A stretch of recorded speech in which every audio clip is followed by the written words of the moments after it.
It's mid-August of 1994, August 11th to be exact. The Montreal Expos have the best record in all of baseball, and a 6-game lead in their division over the team of the 90s Atlanta Braves. The Expos have never really achieved anything in their 25 years of life. One playoff appearance, and that's it.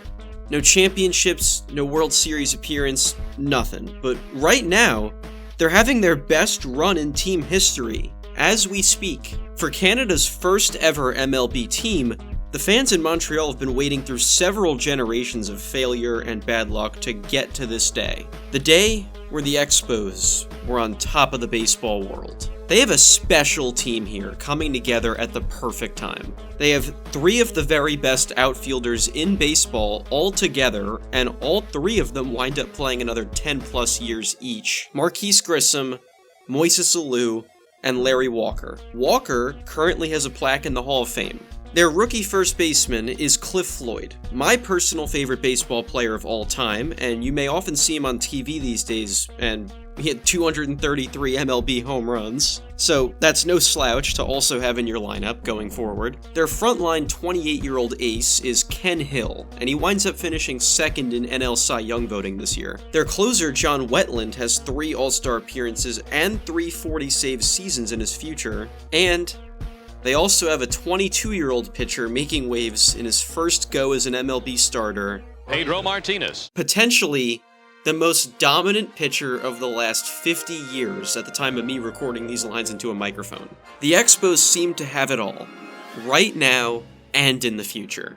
They're possibly the favorite in all of MLB to win this World Series, and they have plenty of pieces who have really, really bright futures ahead of them that this team never got to experience.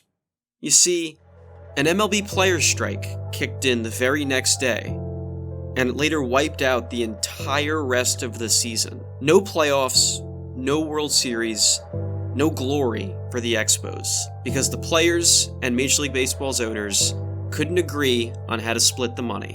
And after that season ended, an immediate teardown of the team's pieces began to save money on their contracts. 10 years after that, the Montreal Expos no longer existed as an MLB team at all.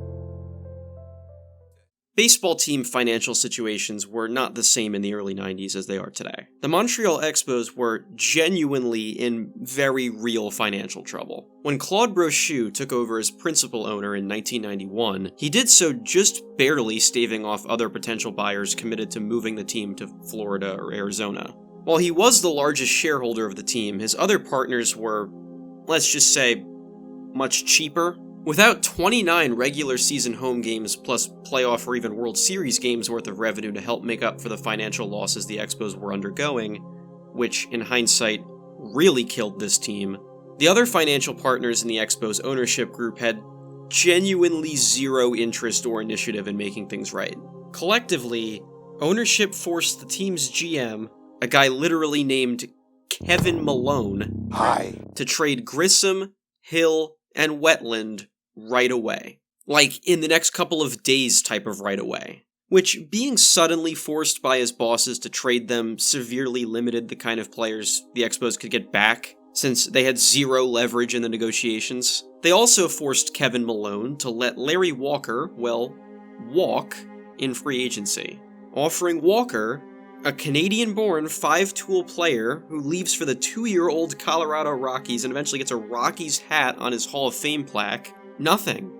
Nil. Nada. Not an effort made in the slightest to keep him. Grissom also wound up catching the final out of the 1995 World Series for the Atlanta Braves. Brochu later estimated that they would have been down another $25 million in the red to retain these pieces from the 94 team.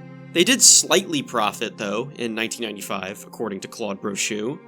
Wonderful, I guess, even though they finished last place in the NL East and attendance dropped by over 25%. And before you ask, yes, it would absolutely get worse. You want to know something kind of unrelated, but I'll tell you anyway? Earlier this year, I had a 5-hour-long flight delay that caused me to miss first pitch of a baseball game I was flying in for. But after literally running through the Philadelphia airport, booking an Uber, getting to Citizens Bank Park to see the New York Mets play the Philadelphia Phillies, I got this. And I wouldn't have even had the chance to be in the building and watch my team get smoked if it wasn't for our good friends at SeatGeek. It is the official stance of Stark Raving Sports that sports are pretty cool, and going to see them live in person is wonderful. With over 28 million downloads, SeatGeek is the #1 rated ticketing app. SeatGeek includes sports, concerts, festivals, and more. It's crunch time for baseball season. The NFL is right around the corner, college football too. Each ticket is rated on a scale of 1 to 10, so you know you're getting a good deal. Look for green dots. Green is good, red is bad. And you know I came through for you guys. You can use code SRS10 for 10% off your next set of tickets at SeatGeek. That's 10% off any tickets with promo code SRS10. Make sure you click the link in the description to download the app and have the code automatically added to your account so you can use it later. Thank you, SeatGeek.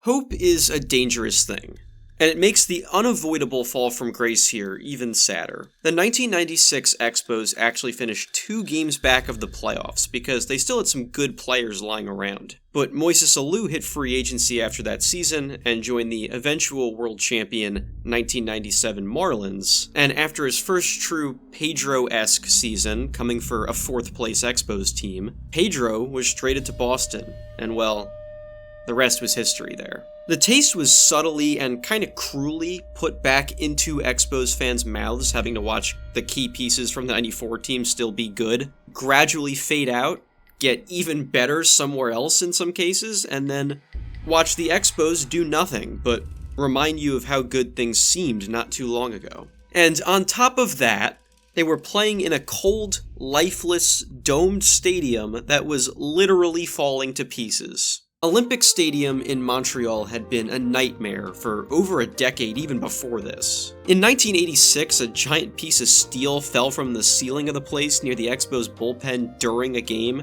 after explosions and fire in the building during a game had delayed play that same year. Now that you have a lifeless team occupying this lifeless building, attendance per game in 1998 was half of what it was in 1994. Well, that's actually giving them a little too much credit. Very few people in the multiverse actually enjoyed going to Olympic Stadium, so to keep the Expos afloat, it became very obvious that a new ballpark had to be built. To Claude Brochu, a new ballpark wouldn't have been a nice luxury, it would have been the thing keeping the team away from bankruptcy. So, the plans really started to take shape in that 98 season. A site was picked out, a rally was held featuring Expos legends banging the drum of how needed this place actually was. A naming rights deal was secured with Canada's largest brewery. Fans were going to chip in, Brochu was going to chip in, and the local provincial government was going to chip in. Quebec's Minister of Finance was on board. The plan was set and ready to revitalize baseball in Montreal, until the Premier of Quebec overruled it, citing that the Expos were millions of dollars in debt on Olympic Stadium to begin with, and so, no money from the government, deal's dead. Brochu's plan is dead. His time owning the Expos immediately collapses, since the team is still stuck in a venue that is imminently collapsing too. Again. And one more time again the next year. Brochu was essentially pushed out after that plan for a new stadium imploded, and a new principal owner took over after the 1999 season. Another 4th place season for the team on the field, by the way. The new owner is someone who's been trying to run this team since 1991, when they lost out to Mr. Brochu in the bidding. He's promising to spend more money on players. He's also very much banging the drum that Olympic Stadium is no longer fit for this team, and they need a new stadium. The new owner of the Expos, to seemingly save this franchise from death, is Mr. Jeffrey Loria. Yo, what the fuck, bro? If that's a name and a story that sounds familiar, I'll spill the beans there and spoil 2 stories at once. Loria later owned the Florida Marlins, pulled the exact same act, and Lyle Landlead the Marlins into a fate eerily similar to a monorail crash. Only in Montreal, he made out like even more of a bandit. Almost literally. He did spend some money at first on players that didn't actually contribute much to the team. Loria's financial upgrade by selling the Expos back to MLB in 2002 and buying the Marlins instead was staggering. It was an ownership swindle in the way you simply never see. And he even took the Expos staff, their computers, all their proprietary data and information, and their players' scouting reports with him to Florida, including taking the Expos GM and manager, now filling those same roles for the Marlins. The ballpark plan officially died while Loria was the owner, and the team was such a behind-the-scenes nightmare that the other owners voted on a plan to literally expel them from baseball. Like, imagine that. You're such an eyesore and headache to the rest of the league that there's a vote on if you should be allowed to exist at all. That's what the Montreal Expos, and believe it or not, Minnesota Twins, went through in 2001. And you know what's even sadder? The vote passed. The only reason it didn't actually go through, even though the other owners voted to kick them out of MLB, was that it became a legal nightmare involving the Twins stadium lease and the MLB Players Union. But still, I'm gonna repeat this, the rest of MLB voted to banish the Expos organization from the league altogether. Even so, the Expos were still here for now, but everyone knew the end was near. Loria made out like a bandit again in 2003 when his Marlins won another World Series. While the Expos were still owned by Major League Baseball itself, split between the other team owners, something that has not happened since this odd desperation-induced arrangement to try to keep the lights on in Montreal. Loria's ownership partners filed a RICO lawsuit for everything he pulled in Montreal, which is frankly way too much and way too complicated for me to explain here, but like, a RICO case is what Sal Maroni was going to be hit with in The Dark Knight. A baseball owner got hit with that too. Loria won the lawsuit, but like, still.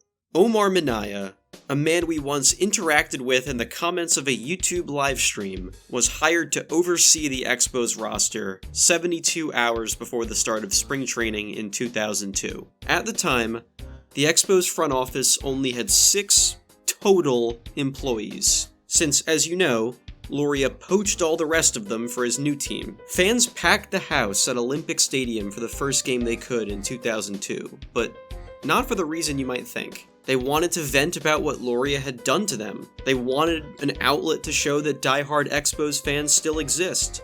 And they also believed this was it.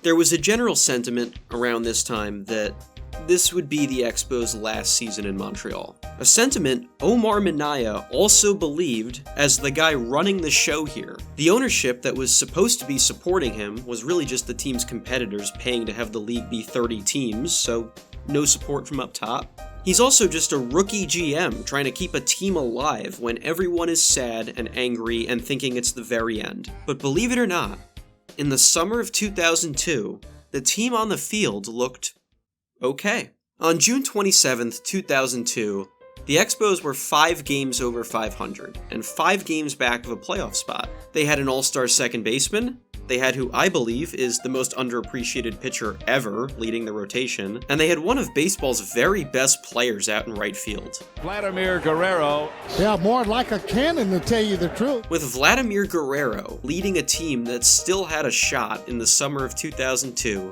Omar Minaya wanted to try and save this team. It happened to the Seattle Mariners in the summer of 1995, where a miraculous run saved baseball in the city. Minaya's plan was a last hurrah type effort to have that happen here. Thinking there was no future, if they didn't win something right here, right now, he traded 3 prospects to Cleveland for a reinforcement to try and get into the playoffs. Those 3 prospects were, strap in, Brandon Phillips, a future 3-time All-Star and 4-time Gold Glove winning second baseman with 211 big league homers to his name. Grady Sizemore, one of the best center fielders of the mid-2000s and was on a strikingly similar path to Barry Bonds at one point in his career. And Cliff Lee, a future Cy Young Award winning pitcher. That's what Montreal gave up just because they felt there was no tomorrow if they couldn't sprinkle some magic fairy dust on this team and crash the playoff party right now.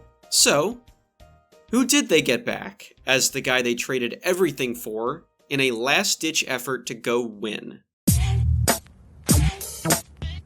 Look, over a decade before Bartolo Colon was everyone's favorite awkward, rotund, junk-balling pitcher old enough to be their dad littering baseball fields with things that made you smile, he was actually one of the best pitchers in the league. And when Manaea hatched this plan to acquire him without increasing payroll, remember the other teams own the Expos here, so why would they spend more money to make their competitor better? He had to give it a shot when he cracked a way that could help this team on the field right now. Colon actually did pitch pretty well down the stretch for the Expos too. Even if everyone knew the Expos massively overpaid to bring Colon onto a team that wouldn't get any more help really, since it would have come at the expense of each owner's real team. So even with the splash of Colon on this team, they finished 12 games short of a playoff spot. The dream died just as quickly as it started.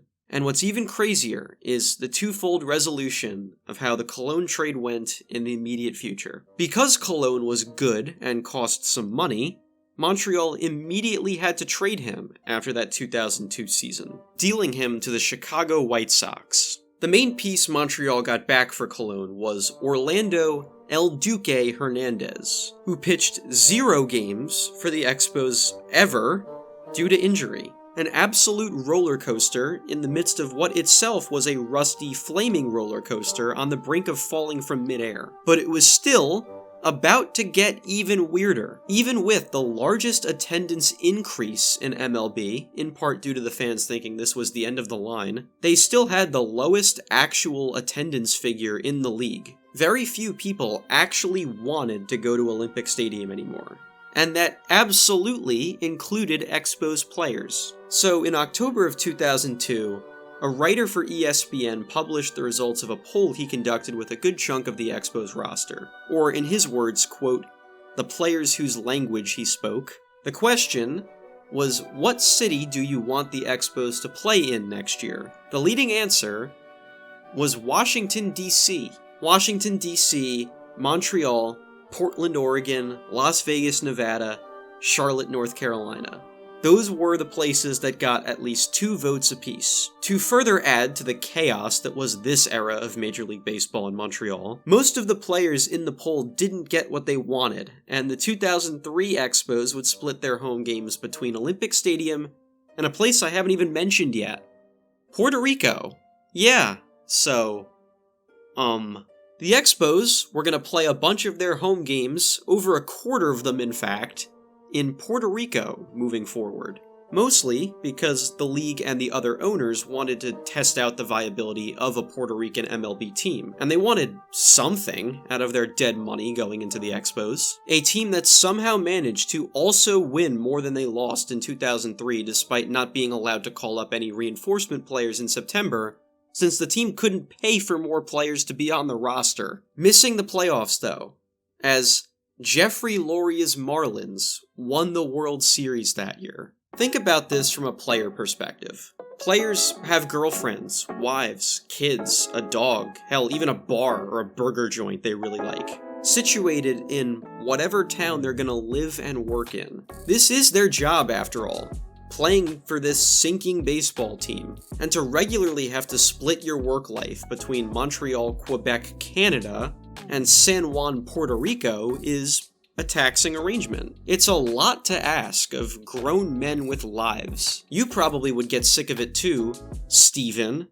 Yeah, you Steven in the audience who works at Rita's. Imagine if Rita's had you constantly working at a Rita's in Puerto Rico too for more than a quarter of the year. That's what this team's players were going through. And they still won more than they lost by some absolute miracle. So, believe it or not, on September 6th, 2003, the Expos announced that their players actually approved of doing this all over again in 2004, splitting between 2 home sites for the sake of the team's survival, more or less. Major League Baseball then formally asked them to approve of a split plan in 2004, while they worked on finding a more permanent, long-term solution. On September 19th, they said no. The players wound up deciding that they were strongly against it, but by mid-December of 2003, MLB announced they would in fact be running back the split plan in 2004 between Montreal and Puerto Rico. A compromise was made to have all the Puerto Rico games take place in the first half of the season so as to give the players stability down the stretch, and then came the actual games.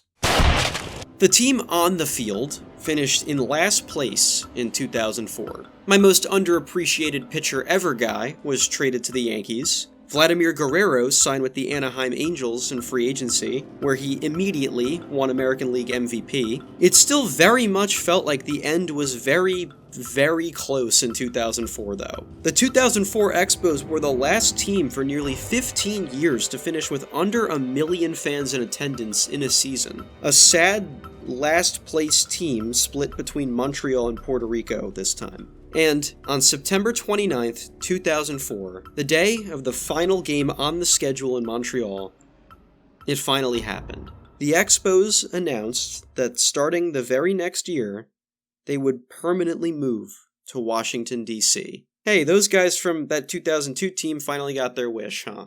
After 35 years, they announced on the date of the last home game that was gonna be it. A very unfair, chaotic end to an unfair and chaotic saga. Panic and heartbreak ensued.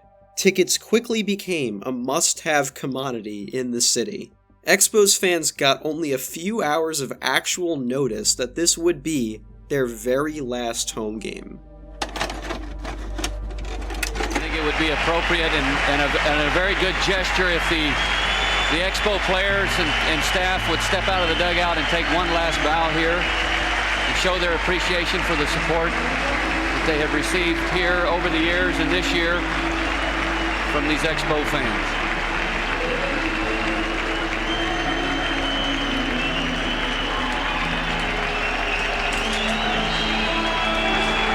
We saw this earlier before the game had started.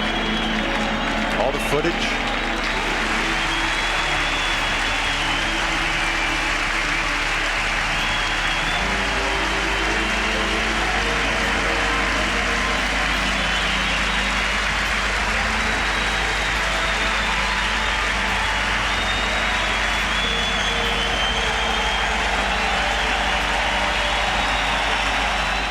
For the finish, and on a ground ball to second base, the New York Mets win their final game of the season, and we officially say au revoir à les Expos. 3 more games in New York later, and the Montreal Expos were officially a thing of the past. When their final game concluded, the radio host of the team broke down crying, unable to process that the death of the Expos had finally happened. Plenty of Canadians packed out Shea Stadium in New York to see the final Expos game ever, chanting, "Let's go Expos," in the home of the New York Mets. Starting in 2005, the Washington Nationals were here, the Montreal Expos were not. 2 more former Expos of note won World Series in the next 2 years as well. In 2005, Orlando Hernandez won a World Series for the White Sox. You know, the guy who pitched 0 games as an Expo. And in 2004, Montreal's old friend, Pedro Martinez, won a World Series in Boston, the only championship of his career. And he had some old friends he wanted to shout out. I would like to share this with the people in Montreal that are not going to have a team anymore. But my heart and my ring is with them too.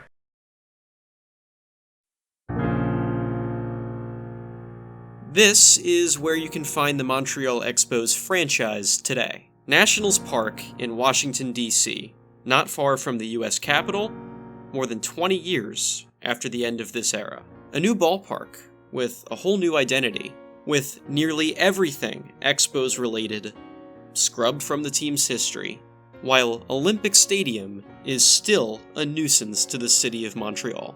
A place they haven't thought about in Major League Baseball for decades now, and a city and a team that's only a memory. Traces of this team lingered as late as 14 and 15 years later, believe it or not. The final Montreal Expo to play in Major League Baseball was, get this, Bartolo Colon. In 2018, 45-year-old Bartolo Colon was the last remaining player to have ever been a Montreal Expo. 16 years after he was brought in to try and save this team, a long enough gap since his time wearing the uniform that there are undoubtedly viewers of this right now who have not been alive for as long as the time between Bartolo Colon's last Expos game and his last MLB game. Earlier that same year, in 2018, fans in Canada applauded a 19-year-old who had never played a Major League game for simply being in Olympic Stadium. While the Expos have yet to actually return, and Olympic Stadium rarely sees baseball anymore, Canada's other team still makes a cameo every once in a while in spring training to give the locals some taste of the sport they miss to this day.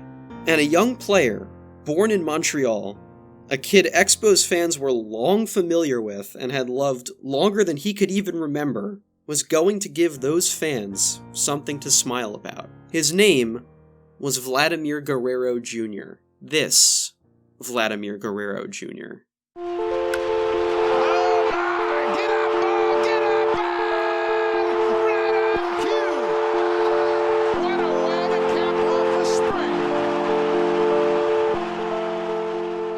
And finally, in 2019, the Washington Nationals finally did it. July 6th, 2019 was a first in Nationals history. The first day since October 3rd, 2004, that a team playing a Major League Baseball game wore Montreal Expos uniforms, finally honoring where they came from. The kind of Expos won 6-0 in Washington, D.C. that day. But that wasn't the only winning that team would do in 2019. In possibly the most bittersweet moment of all since the move, fewer than 4 months after finally acknowledging the existence of everything that came before the Washington Nationals even existed, it seems that the powers that be rewarded them for remembering where they came from.